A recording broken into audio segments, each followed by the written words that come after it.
Session 6, we are going to talk about how to find the best home for you. Let's get to it. Your real estate agent is happy to show you different homes and such, but they may not be available 24/7 to look at everything. So there are 4 different websites that I have used personally to search different homes in different areas, different zip codes. There are so many different parameters you can adjust to filter, so these are the 4 websites. The largest one is called Zillow. Zillow is something used by pretty much everybody who has anything to do with real estate. It has houses for rent, houses for sale, all information, all the public information, a lot of the public information that you can get from the recorder's office is on Zillow, and I feel as though it's a very, very good start on the process. Trulia and Redfin and Realtor.com, they all do the same function. All 4 of them really do. They help you find homes, help you connect with agents. Some of the websites have specific agents that exclusively help people on these websites. I know Redfin is one of those. Redfin has Redfin agents who may be available in your area. Anyhow, whichever one you use, there are lots of different filters, lots of different places. I would stick to 1 or 2 because if you go all 4, you're gonna find a lot of overlap. So I stuck with Zillow for a lot of my search, and there is a local database in where I live in Northern California. I would ask your real estate agent if there is a local database that you might be able to use, because the one that had the local database is the one I used most consistently, just because it was easy to use and I was able to specify each individual city that I was looking for as well. There are, again, 4 is the number for the series, I think. 4 quattro. 4 is the number. There are 4 different considerations I would encourage you to have when searching for a home. They are location, lifestyle, neighbors, and school. Let's start with location. The question of the matter is, do you want an urban area in the city, or do you want a suburb area outside of the city? Those are 2 extremely large considerations to have. Do you work in the city? Do you work in the suburbs? Do you like the hustle and bustle of the city? Do you like the quiet and larger lots of the suburbs? These are all questions you need to ask yourself, and if you add children or anything future, I would definitely take into consideration the next 2 to 7 to 10 years, how long you believe you're going to be in this house. Take into consideration these factors that may change with lifestyle and such. The next one is location. No, I just did location. Is lifestyle. Do you want to live downtown? Do you want to live in the suburbs? We already talked about that. Neighbors. Now, this is a tough one because neighbors, you can't really choose, but neighbors in the suburbs compared to neighbors in a more urban downtown area, there's a pretty big difference in those 2. The downtown love the hustle and bustle, love to stay out late, usually are party people. Suburbs, not so much. You gotta drive a little bit, so you may have a better time going to sleep at 10 p.m. like I do in the suburbs. And last one is a school district. If you don't have kids right now, that's totally fine, good. But the reality is life may change, and not just for you specifically, but for desirability if you ever end up moving in the future. Being in a decent area that has a good school district attracts families and can attract more people if you ever create this home to be a rental property, or you end up selling in the future. The school district is something I would definitely encourage you to take into consideration whether you plan on having kids or whether you do not. So it's a strong consideration upon resale or upon renting it out in the future. Now that you've found an area that you seem to enjoy, there's 3 other considerations in regards to the specific house. And the 3 are the size, square footage, the floor plan on where everything sits, and repairs and upgrades. Now, the size is going to be very dependent upon your lifestyle, who is living in your home. Is it you, a single person? Is it you and your spouse? Is it you and 3 kids? You want to definitely take into consideration what the size is going to be.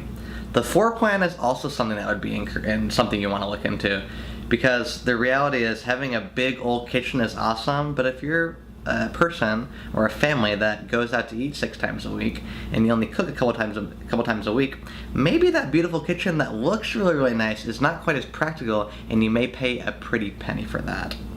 And lastly, this is the one I like to encourage the most, is have vision for homes. How it sits right now, currently, you walking in for the first time, is not how it can be in the future. So taking into consideration the costs of repairs, remodel, things of that nature. I'll give you a quick story. When I first walked into my first home, I saw a variety of different things.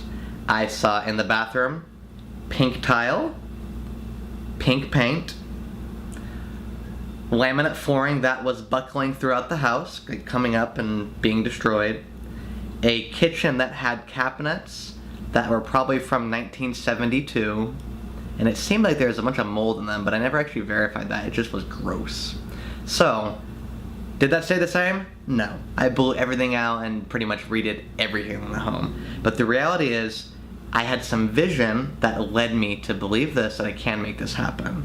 So taking into consideration that the home right now, how it sits, is not how it's always going to be. So, if you can find a home that is not perfect, because there's no such thing as the perfect home, you have to make some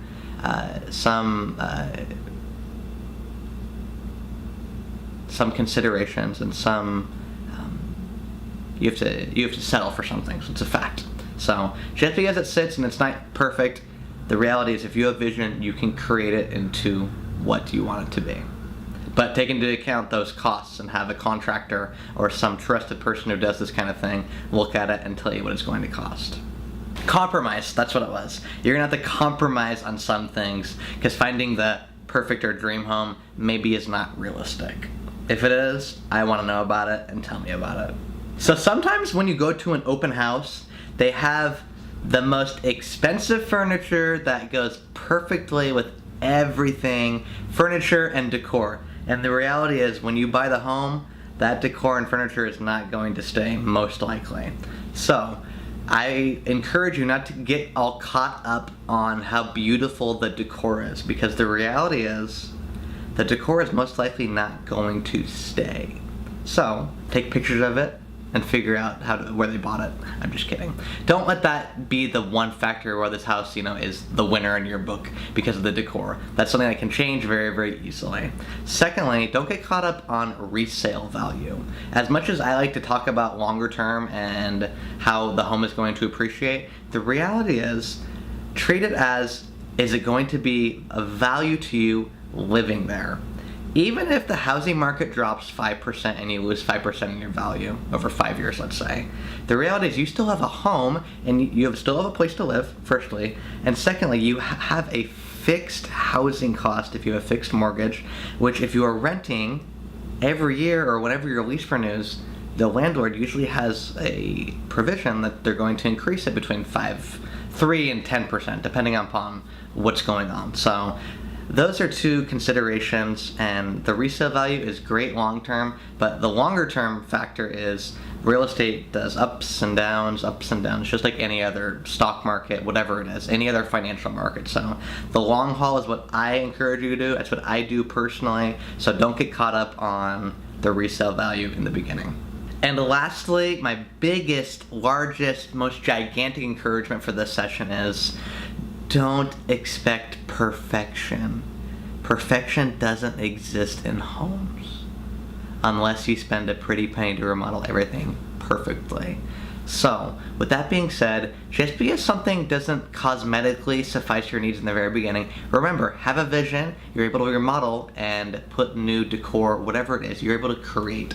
So have a visionary standpoint, a dreamer, be able to dream big and be able to follow through on it.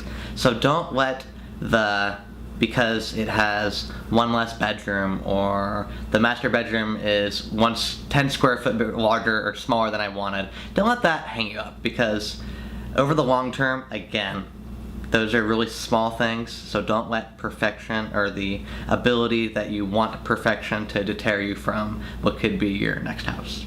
Session 6 complete. We are now halfway finished with the whole home buying process. Congratulations, keep going. Session 6 is complete. Session 7 is right around the corner. It is going to be about specific things to look for when you walk through a potential home, and what to look for, what to watch out for, and some very, very specific things on how we're going to help you not have your roof cave in the first year of homeownership, because that would suck. Session 7, see you in a little bit. Have a great rest of your week, rest of your day. Mwah. See you guys.